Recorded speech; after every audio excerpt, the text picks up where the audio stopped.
ಮುಖ್ಯಮಂತ್ರಿ ಸಿದ್ದರಾಮಯ್ಯ ಸರ್ಕಾರದ ಪಂಚ ಗ್ಯಾರಂಟಿಗಳಲ್ಲಿ ಪ್ರಮುಖವಾದ ಗೃಹಲಕ್ಷ್ಮಿ ಯೋಜನೆ ಇದೀಗ ಹೊಸ ವಿವಾದಕ್ಕೆ ಕಾರಣವಾಗಿದೆ. ಸತ್ತವರ ಬ್ಯಾಂಕ್ ಖಾತೆಗಳಿಗೆ ಸಹ ಯೋಜನೆಯ ಹಣ ಜಮೆಯಾಗಿರುವುದು ಬೆಳಕಿಗೆ ಬಂದಿದೆ. ಸರ್ಕಾರ ಇದೀಗ ಆ ಮೊತ್ತವನ್ನ ವಾಪಸ್ ಪಡೆಯಲು ಮುಂದಾಗಿದೆ. ಮೂಲಗಳ ಪ್ರಕಾರ ಸುಮಾರು 69,000 ಮೃತ ಫಲಾನುಭವಿಗಳಿಗೆ ಬ್ಯಾಂಕ್ ಖಾತೆಗಳಿಂದ ಒಟ್ಟು 79 ಕೋಟಿ ಗೃಹಲಕ್ಷ್ಮಿ ಹಣ ಪಾವತಿಯಾಗಿರುವುದು ಪತ್ತೆಯಾಗಿದೆ.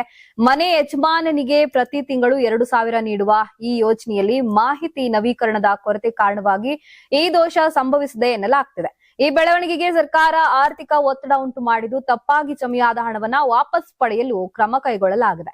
ಬ್ಯಾಂಕ್ ಅಧಿಕಾರಿಗಳೊಂದಿಗೆ ಸಮನ್ವಯ ಸಾಧಿಸಿ ಮೃತರ ಖಾತೆಗಳಿಂದ ಹಣ ವಸೂಲಿ ಮಾಡುವ ಪ್ರಕ್ರಿಯೆ ಆರಂಭಿಸಲು ಸರ್ಕಾರ ಮುಂದಾಗಿದೆ. ಭವಿಷ್ಯದಲ್ಲಿ ಇಂತಹ ಘಟನೆಗಳು ಮರುಕಳಿಸದಂತೆ ಫಲಾನುಭವಿಗಳಿಗೆ ಡೇಟಾ ಪರಿಶೀಲನೆ ಹಾಗೂ ಆಧಾರ್ ಬ್ಯಾಂಕ್ ಲಿಂಕ್ ವ್ಯವಸ್ಥೆ ಬಲಪಡಿಸುವಂತೆ ಅಧಿಕಾರಿಗಳಿಗೆ ಸೂಚಿಸಲಾಗಿದೆ. ಅರ್ಹರಿಗೆ ಮಾತ್ರ ಯೋಜನೆಯ ಲಾಭ ತಲುಪುವಂತೆ ಕಟ್ಟುನಿಟ್ಟಿನ ಕ್ರಮ ಕೈಗೊಳ್ಳಲಾಗುತ್ತದೆ ಎಂದು ಸರ್ಕಾರ ತಿಳಿಸಿದೆ. ಗೃಹಲಕ್ಷ್ಮಿ ಯೋಜನೆ ಬಡ ಕುಟುಂಬಗಳಿಗೆ ಆರ್ಥಿಕ ನೆರವಾಗ್ತಿದ್ರೂ ಡೇಟಾ ದೋಷಗಳಿಂದ ಸರ್ಕಾರಕ್ಕೆ ನಷ್ಟ ಉಂಟಾಗ್ತದೆ.